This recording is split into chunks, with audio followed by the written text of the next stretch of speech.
এগুলো আমাদের গাছের উচ্ছে। কেবল একটা দুটো নয়, গাছে বেশ কয়েকটি আছে।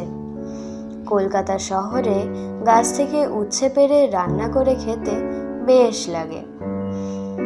সে আমার তেতো খেতে ভালো লাগুক আর না লাগুক। গাছটা লতিয়ে আমাদের বারান্দার জালকে ঢেকে দিয়েছেন।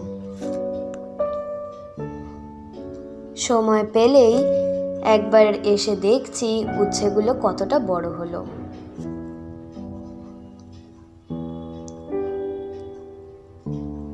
সব থেকে অবাক করার বিষয়, গাছটি আমরা কেউ পুঁতিনি।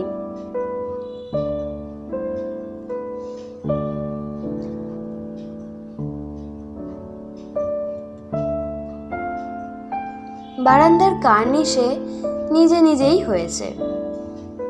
গোড়ায় মাটি নেই, কোনো যত্ন নেই।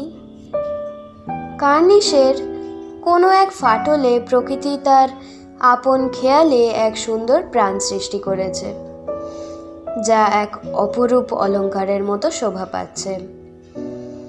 সোনার দাম আছে, কিন্তু এ অলংকার দুর্মূল্য।